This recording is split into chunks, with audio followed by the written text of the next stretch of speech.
السلام عليكم ورحمة الله وبركاته. لا تنسوا أعزائي المتابعين دعمنا بالضغط على زر لايك والاشتراك في القناة. تنطلق مباريات الجولة الثانية من دوري روشن السعودي يوم الخميس 12 سبتمبر 2025 بمباراة الاتفاق والأهلي على الساعة 6:25 بتوقيت مكة المكرمة، ثم مباراة الشباب والحزم على الساعة 6:35، وأخيرا الاتحاد والفتح على الساعة 9 مساء.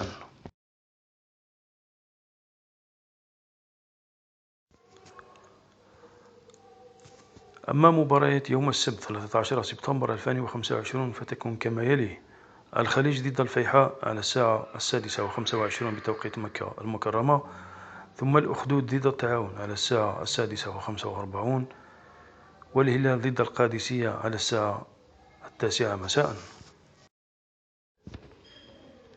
وأخيرا مباريات يوم الأحد 14 سبتمبر 2025 فتكون كما يلي: الخليج ضد النجمة على الساعة 6:35، ضمك ضد نيوم على الساعة 6:45، وأخيرا مباراة النصر والخلود على الساعة 9 مساء بتوقيت مكة المكرمة.